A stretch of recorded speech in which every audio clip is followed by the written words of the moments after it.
March 11, from Numbers. Then the Lord said to Moses, "Give the following instructions to the people of Israel. When you arrive in the land where I am taking you, and you eat the crops that grow there, you must set some aside as a sacred offering to the Lord. Present a cake from the first of the flour you grind, and set it aside as a sacred offering, as you do with the first grain from the threshing floor.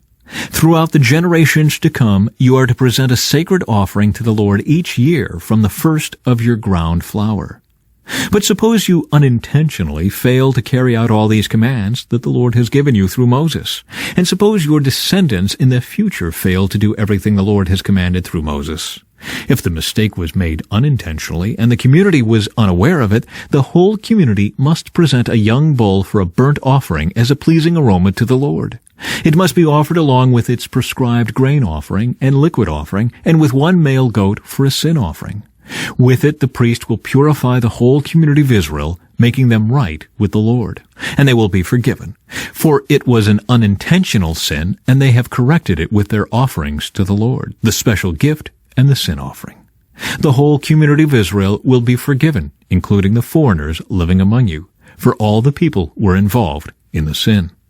If one individual commits an unintentional sin, the guilty person must bring a 1-year-old female goat for a sin offering. The priest will sacrifice it to purify the guilty person before the Lord, and that person will be forgiven. These same instructions apply both to native-born Israelites and to the foreigners living among you. But those who brazenly violate the Lord's will, whether native-born Israelites or foreigners, have blasphemed the Lord, and they must be cut off from the community. Since they have treated the Lord's word with contempt and deliberately disobeyed his command, they must be completely cut off and suffer the punishment for their guilt. Penalty for breaking the Sabbath. One day while the people of Israel were in the wilderness, they discovered a man gathering wood on the Sabbath day. The people who found him doing this took him before Moses, Aaron, and the rest of the community. They held him in custody because they did not know what to do with him. Then the Lord said to Moses, "The man must be put to death. The whole community must stone him outside the camp." So the whole community took the man outside the camp and stoned him to death, just as the Lord had commanded Moses. Tassels on clothing. Then the Lord said to Moses, "Give the following instructions to the people of Israel. Throughout the generations to come, you must make tassels for the hems of your clothing and attach them with a blue cord. When you see the tassels, you will remember and obey all the commands of the Lord instead of following your own desires and defiling yourselves as you are prone to do. The tassels will help you remember that you must obey all my commands and be holy to your God. I am the Lord your God, who brought you out of the land of Egypt, that I might be your God. I am the Lord your God." One day Korah, son of Izhar, a descendant of Kohath, son of Levi, conspired with Dathan and Abiram, the sons of Eliab, and On, son of Peleth, from the tribe of Reuben. They incited a rebellion against Moses, along with 250 other leaders of the community, all prominent members of the assembly. They united against Moses and Aaron and said, "You have gone too far. The whole community of Israel has been set apart by the Lord, and he is with all of us. What right do you have to act as though you are greater than the rest of the Lord's people?" When Moses heard what they were saying, he fell face down on the ground. Then he said to Korah and his followers, "Tomorrow morning the Lord will show us who belongs to him and who is holy. The Lord will allow only those whom he selects to enter his own presence. Korah, you and all your followers must prepare your incense burners, light fires in them tomorrow, and burn incense before the Lord. Then we will see whom the Lord chooses as his Holy One. You Levites are the ones who have gone too far." Then Moses spoke again to Korah, "Now listen, you Levites. Does it seem insignificant to you that the God of Israel has chosen you from among all the community of Israel to be near him, so you can serve in the Lord's tabernacle and stand before the people to minister to them? Korah, he has already given this special ministry to you and your fellow Levites. Are you now demanding the priesthood as well? The Lord is the one you and your followers are really revolting against. For who is Aaron that you are complaining about him?" Then Moses summoned Dathan and Abiram, the sons of Eliab. But they replied, "We refuse to come before you. Isn't it enough that you brought us out of Egypt, a land flowing with milk and honey, to kill us here in this wilderness, and that you now treat us like your subjects? What's more, you haven't brought us into another land flowing with milk and honey. You haven't given us a new homeland with fields and vineyards. Are you trying to fool these men? We will not come." Then Moses became very angry and said to the Lord, "Do not accept their grain offerings. I have not taken so much as a donkey from them, and I have never hurt a single one of them." And Moses said to Korah, "You and all your followers must come here tomorrow and present yourselves before the Lord. Aaron will also be here. You and each of your 250 followers must prepare an incense burner and put incense on it, so you can all present them before the Lord. Aaron will also bring his incense burner." So each of these men prepared an incense burner, lit the fire, and placed incense on it. Then they all stood at the entrance of the tabernacle with Moses and Aaron.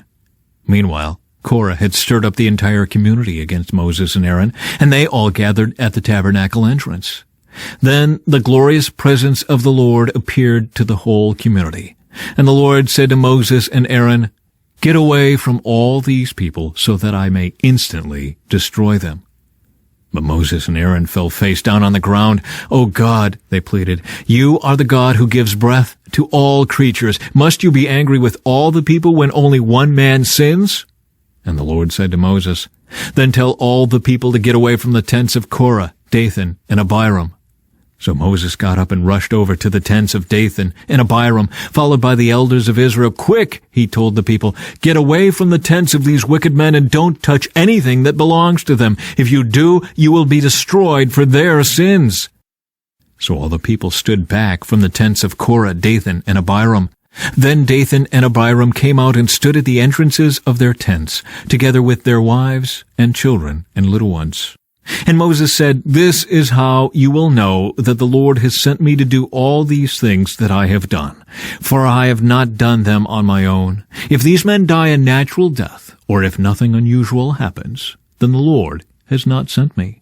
But if the Lord does something entirely new, and the ground opens its mouth and swallows them and all their belongings, and they go down alive into the grave, then you will know that these men have shown contempt for the Lord."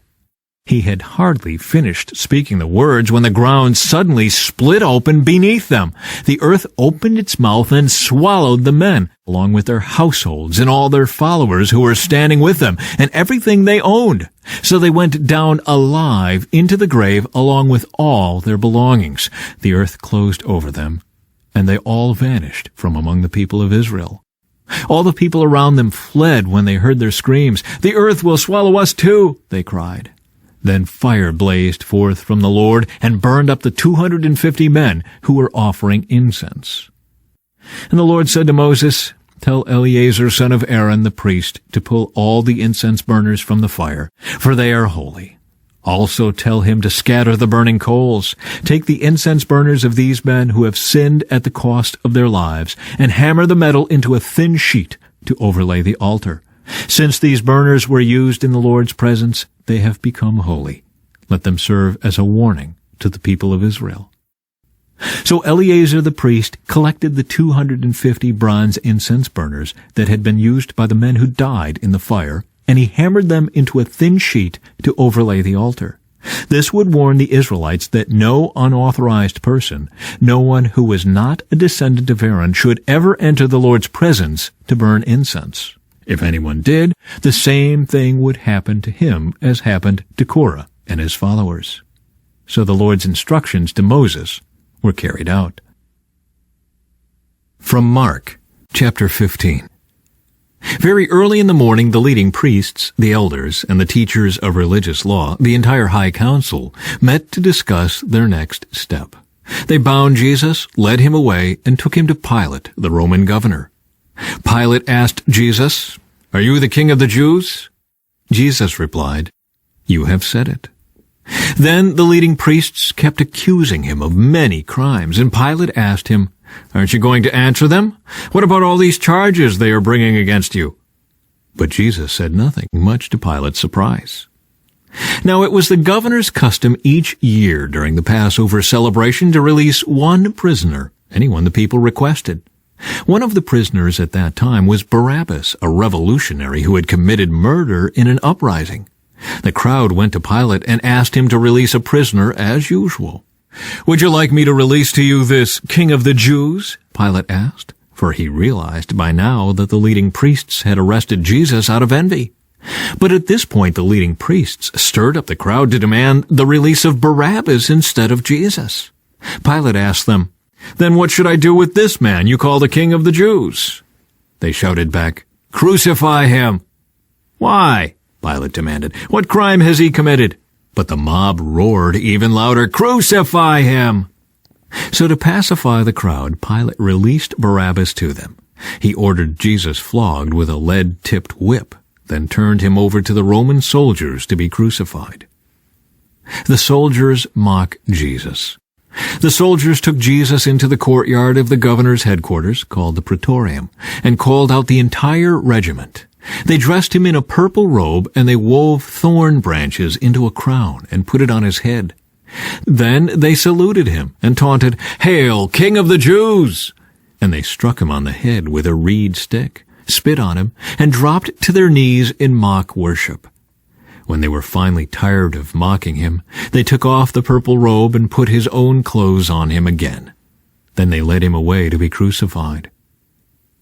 The crucifixion. A passerby named Simon, who was from Cyrene, was coming in from the countryside just then, and the soldiers forced him to carry Jesus' cross. Simon was the father of Alexander and Rufus. And they brought Jesus to a place called Golgotha, which means place of the skull. They offered him wine drugged with myrrh, but he refused it. Then the soldiers nailed him to the cross. They divided his clothes and threw dice to decide who would get each piece. It was 9 o'clock in the morning when they crucified him. A sign was fastened to the cross, announcing the charge against him. It read, "The King of the Jews." 2 revolutionaries were crucified with him, one on his right and one on his left. The people passing by shouted abuse, shaking their heads in mockery. "Ha! Look at you now!" they yelled at him. "You said you were going to destroy the temple and rebuild it in 3 days. Well then, save yourself and come down from the cross." The leading priests and teachers of religious law also mocked Jesus. "He saved others," they scoffed, "but he can't save himself. Let this Messiah, this King of Israel, come down from the cross so we can see it and believe him." Even the men who were crucified with Jesus ridiculed him. The death of Jesus. At noon, darkness fell across the whole land until 3 o'clock. Then, at 3 o'clock, Jesus called out with a loud voice, "Eli, Eli, lama sabachthani," which means, my God, why have you abandoned me?"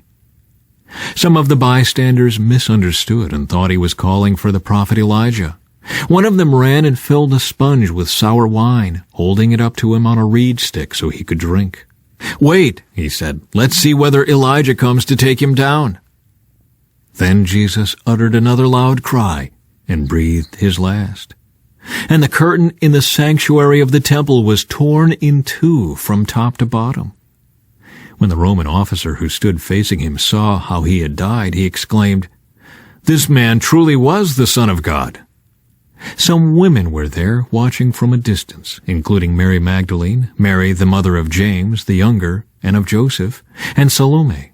They had been followers of Jesus and had cared for him while he was in Galilee. Many other women who had come with him to Jerusalem were also there. The burial of Jesus. This all happened on Friday, the day of preparation, the day before the Sabbath. As evening approached, Joseph of Arimathea took a risk and went to Pilate and asked for Jesus' body. Joseph was an honored member of the High Council, and he was waiting for the kingdom of God to come. Pilate couldn't believe that Jesus was already dead, so he called for the Roman officer and asked if he had died yet. The officer confirmed that Jesus was dead, so Pilate told Joseph he could have the body. Joseph bought a long sheet of linen cloth.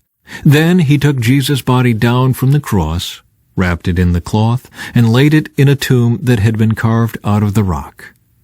Then he rolled a stone in front of the entrance.